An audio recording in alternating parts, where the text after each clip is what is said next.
Hello and welcome to my channel. I'm Phonax and this is my Guild Wars 2 Reaper Elite Specialization Guide for new players. This guide focuses on the Necromancer's PvE Reaper skills, not their PvP variants. Please note this is not a deep dive into the meta endgame either. If you are looking for guidance on builds, there are links below. Instead, this guide is here to save new and returning players hours of reading and research on the wiki. The Reaper Elite Specialization can only be unlocked by players who own the Heart of Thorns expansion. So no Heart of Thorns, no Shroud or Darkness, no demonic Greatsword, no grim reaping glory for you, sadly. You will also have to spend 250 hero points to fully unlock the Reaper's full arsenal of skills. This sounds like a much more arduous task than it actually is, and can be done in a matter of hours by hero point map runs, and of course nowadays you can solo most hero points on most maps. But do keep an eye out for the Looking for Group tab for map runs and the Guild Wars 2 Reddit for announcements of larger scale map runs too. Before we dive in, I'm putting a public safety warning here as ever. This guide will be covering the Reaper's skills, each and every one of them, so information overload is, well, it's fairly inevitable if you are trying to watch this in one sitting. I highly recommend utilizing the guide as reference, and please do not forget about the timestamps linked below. They are very handy indeed and take a while to make. That said, however, if you are in need of a good, peaceful afternoon nap, do snuggle up on your comfiest of chairs and relax as we delve the depths of darkness to uncover the secrets of the necromantic Reaper. History, things you probably don't need to know. An inexorable force on the battlefield, the Reaper empowers itself enough to wield a cleaving greatsword to harvest its foes. Slow and heavy-hitting, these deadly combatants call out the impending doom of their enemies with piercing shouts. Upon accumulating sufficient life force, they can enter the Reaper's Shroud, a deadly form that grants them a dark scythe of malevolent energy and the abilities to match it. Capable of heavily afflicting their victims with chill and other conditions, the Reaper wades into combat, receiving and dealing blows, knowing nothing can save its foes. The Necromancer is an original profession from the original Guild Wars campaigns and deeply tied in the lore to Grenth, the god of darkness, ice, and death. But Grenth was not always the god of death. He was in fact the son of Dwayna, goddess of healing air and life, and Malkor, a human sculptor and resident of the holy city of Ura. In order to ascend to full godhood and take his place at his mother's side, Grenth had to challenge and defeat Doom, the original and very malevolent god of death. To aid him in this gargantuan undertaking, Grenth enlisted the aid of 7 mortal heroes. If you are interested in a deep dive into that lovely lore, links in the top right hand corner of the stream, but to cut a long story short, Grenth and his heroes were happily successful, and as a reward for their valor in battle, Grenth blessed his allies with eternal life and transformed them into the first Reapers. In gaming terms, Reapers are one of the first new professions that changed up the mechanics of the profession keys, the functions, as well as being one of the earliest professions actually reimagined for Heart of Thorns, the very first expansion of Guild Wars 2. From a gamer's point of view, Reapers are wonderful for RPers wanting to embrace the darkness, and from a purely aesthetic point of view, their visuals are incredibly pleasing, and from a mechanical gaming side, they are absolutely bomb-proof and a rip-roaring blast to play, one of my all-time favourite elite specializations. The primary mechanic for the Reaper is the Reaper's Shroud, which replaces the Necromancer's core Death Shroud. You enter the Reaper's Shroud by using your F1 profession skill found here on your user interface. To manually exit the Shroud, simply press this key again. Upon entering Reaper's Shroud, the Necromancer's health pool is replaced with a life force pool. This finite resource is continually being depleted while the Necromancer is in Shroud form, losing 5% life force every second. Life force is also consumed when you take damage, although there is a 50% reduction in the damage suffered to your life pool than would be inflicted upon your health pool. Once all the life force has been consumed, the player is automatically kicked out of Reaper's Shroud. Now, whilst in Reaper's Shroud, your 1-5 weapon skills are replaced and your slot skills are completely removed. In respect of your weapon skills, they are replaced by specific Shroud Scythe skills. Skill 1, Life, Rend, Slash and Reap. Skill 2, Death's Charge. Skill 3, Infusing Terror and Terrify. Skill 4, Soul Spiral, and Skill 5, Executioner's Scythe. So let's look at these skills individually. Skill 1 is a 3-sequenced attack that, with each strike, deals slightly more damage. The first attack is Life Rend, which is a 170 range cleave that inflicts flat damage on up to 3 targets. Life Rend is followed by Life Slash, which inflicts flat damage again on up to 3 targets. And the sequence ends with Life Reap, which is a 220 range flat damage attack that can hit up to 5 targets, as well as generating 1.5% of the Reaper's life pool for each foe struck. Skill 2, Death Charge, is a 600 range combo leap finisher. This skill propels the Reaper forward, and once at their destination, enemies within a 240 radius of the Reaper receive flat damage and are inflicted with 3 seconds of blindness. This skill can affect up to 5 targets. During the charge, the skill destroys projectiles in your path. You do not have to target an enemy to use the charge. Infusing Terror grants 3 stacks of stability for 6 seconds, as well as reducing by 20% both flat and condition incoming damage. You can consume this effect by pressing this skill 3 again to trigger Terrify. This skill inflicts 1 second of fear on enemies in a radius around the Necromancer of 360. Skill 4, Soul Spiral, is a 3-second, 300 range, swirling combo finisher that inflicts flat damage and 12 stacks of poison for 2 seconds on up to 5 targets. Skill 5, Executioner's Scythe, is a 240 radius, 4-second combo ice field that can stun a target for 1.5 seconds, as well as inflicting 1 second of chill. The damage of this strike is dependent on the percentage health of your enemy, dealing its least damage to foes above 50%, slightly more to enemies below 50%, and the maximum possible damage for this attack to enemies with a health pool below 25%. This skill leaves a ground effect ice field which endures for 4 seconds and can chill foes who stand on it. Reaper slot skills. There are 6 shout skills which are unlocked as a Reaper, all of which can be used in aquatic combat. Shout skills are great for players who enjoy screaming threats and insults at enemies in combat. We see you there, PvP players, but don't feel too bad, we've all been there. Anyway, the Reaper's healing skill is Your Soul is Mine. This heals the Reaper whilst damaging up to 5 foes in a radius around the Necromancer of 600. Using this skill generates 5% life force with an additional 3% life force generated for each foe struck. The Reaper's utility skills. Nothing Can Save You is a 600 radius unblockable shout which deals flat damage and can corrupt up to 2 boons on up to 5 targets, converting those boons to 5 stacks of vulnerability for 10 seconds. This shout also makes your subsequent attacks unblockable for 4 seconds, and this duration increases by 1 second for each target you hit.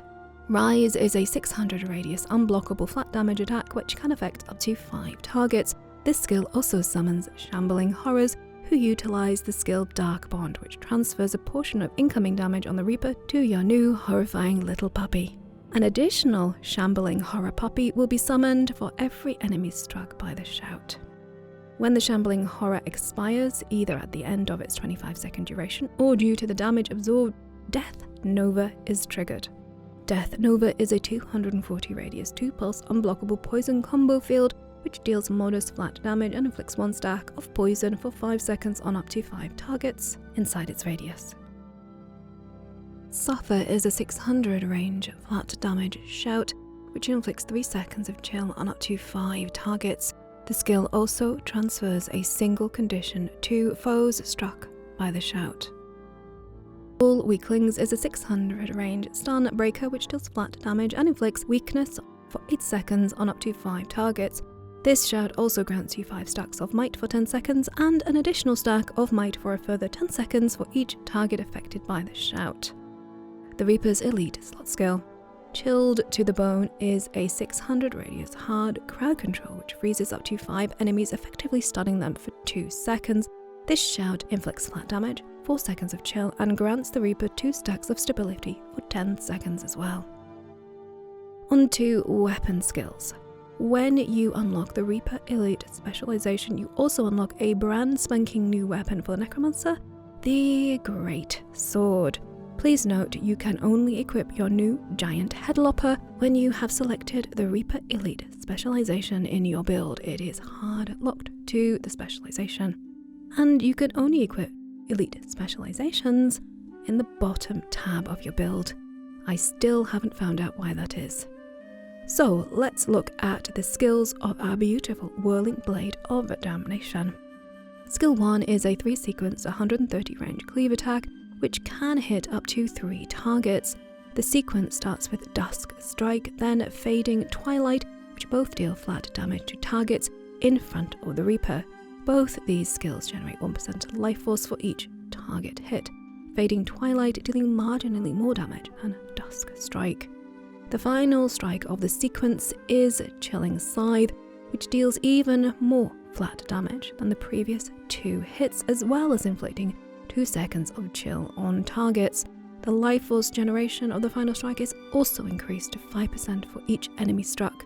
The whole sequence takes 2.88 seconds to complete and can generate up to 15% life force without trait enhancements. Skill 2, Gravedigger, is a 180 range whirling combo finisher that deals flat damage on up to 5 targets. The skill charges 100% faster when it hits downed enemies or those with a health pool below the 50% threshold. Skill 3, Death Spiral, is a 240 range multi-hit cleave attack that deals flat damage as well as inflicting 12 stacks of vulnerability for 10 seconds on up to 3 targets. The attack hits 6 times and generates 2% life force for each hit per target. Untraded, the maximum life force gained from this attack is 36%. Skill 4, Nightfall, is a 360 radius pulsing combo dark field which inflicts flat damage, 2 seconds of blindness and cripple on up to 5 targets. This skill corrupts boons on enemies within its radius, changing 1 boon per pulse with a total of 4 pulses with intervals of 2 seconds between them. Lore buffs will recognize the Nightfall name with glee, which refers back to the Nightfall expansion of 2006 and its story, which focuses on the fallen god of secrets and water, Abaddon. Ooh, very exciting. Links in the top right hand corner of the screen if you want to learn more about that delicious dark lore. Skill 5, Grasping Darkness, is a 900 range pull which can affect up to 5 targets. This skill deals flat damage, inflicts 4 seconds of chill, and generates 4% life force for each target hit with a maximum before trading of 20% life force generation. The Reaper's traits. All player builds have 9 fixed traits and 9 optional traits. Traits are split into Adepts, Master and Grandmaster, so 3 fixed traits and 3 optional traits for each tier from a pool of a possible 9 optional traits for each tier. I hope that's clear. No, it's probably not. Anyway, elite specialization traits also include a minor proficiency, which is Greatsword. The fixed Reaper's Adept trait is Shroud Knight, which gives you access to Reaper Shroud, replacing the vanilla Death Shroud. Augury of Death, which reduces the recharge of shout skills by 10%, and a further 5% for each foe affected by your shout skill. This skill also adds a lifesteal mechanic to shouts, granting a modest amount of healing for damage dealt. Chilling Nova. When you critically hit an enemy who is suffering from the chill debuff, Chilling Nova inflicts additional damage on that target, as well as inflicting 1 second of chill on up to 5 targets in a radius around that enemy of 180. Relentless Pursuit reduces the duration of movement in pairing conditions like cripple, chill, and immobilize by 33%. And when you are in a Reaper's Shroud, the reduction increases to a whopping 66%. You can't jump to Shroud when this effect triggers to increase the reduction, so let's be clear. You must be in Shroud when the trait triggers to gain the full 66% reduction. The Reaper's Master Fix trait is Shivers of Dread. When you inflict fear on an enemy, you also apply 2 seconds of the chilled debuff to them too. Soul Eater. This trait increases by 10% your damage when you strike foes within a 300 range of you. This trait also heals you for 5% of the damage you deal to foes in that same 300 range. Chilling Victory grants 1 stack of might for 8 seconds when you strike a foe who is suffering from the chilled debuff, as well as generating 1% life force. Decimate Defenses increases your critical hit chance by 2% when you strike a foe suffering from vulnerability. You can gain a maximum of 50% critical hit chance from this trait. The fixed Grandmaster trait is Cold Shoulder, which increases the duration of chills you apply by 20% and increases by 15% the damage you deal to chilled enemies. Blighter's Boon grants life force when you apply a boon to yourself, but when you are in a Reaper's Shroud, you gain health instead of life force. When applying multiple stacks of boons, you gain life force or healing for each stack. Deathly Chill adds 2 stacks of bleeding whenever chill is applied. Reaper's Onslaught grants plus 300 ferocity whilst you are in Reaper's Shroud. When you strike with the Shroud skill Life Reap, the recharge time on all Shroud skills is reduced by 1 second. This trait also grants 3 seconds of quickness every 3 seconds whilst in Reaper's Shroud. Now at this point, you're all probably thinking, that's fascinating, Fornax, all those different traits and different interactions and synergies, gosh. Now can you please tell me what I should use if I want to run a Condi Wovi world build or a power PvP build, or I want to do support in fractals, or I want to be bomb-proof in the open world, or I want to kick ass on the meters in raids. And this is when I direct you to the links to my favourite build sites below. Snow Crow's Meta Battle Quantify, Gods of PvP, easy builds, because sadly there are just too many game types, encounter variations, build variations to cover here. And also, please note that unless you are wanting to min-max the metas for any of these game modes, your build is dependent on your personal preference, what you enjoy playing.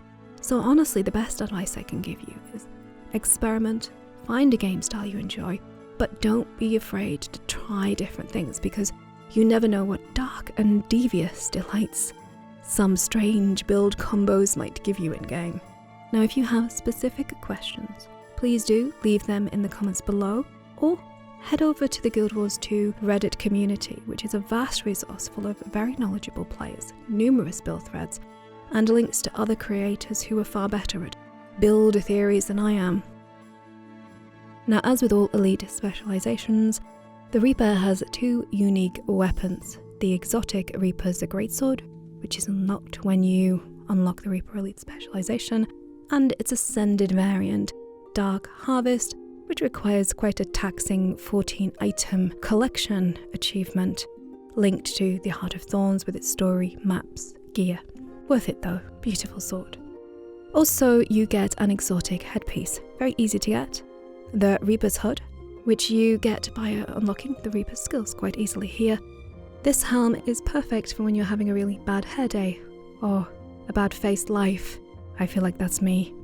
Anyway, that is my new player guide for the Reaper Elite specialization. If you have found it interesting and informative, please like, share, subscribe, and do show some love to Ada, Hain, Molini, Jolly Joestar, Sir Azu, Cub, Christopher Martin, Dark Griever, and all my wondrous patrons, without whom I would be unable to dedicate the time and resources I do to my content creation. I could never thank you all enough. Now, if you feel inspired to jump in and try this Grim Reaping specialization or any of the fantastic builds and combinations in Guild Wars 2, there are referral links below to the free-to-play game, the Heart of Thorns expansion, and the Path of Fire expansion 2, thanks to the generosity of Arenanet and their partner program, of whom I am a proud affiliate. Using any of the referral links below directly supports my channel. The next elite specialization I will be diving into on the channel is the element mixing Weaver. So if you know any budding elementalists, do point them to my channel. Now I hope you will join me again very soon for more Guild Wars 2 goodness. But until then, as always, thanks for watching.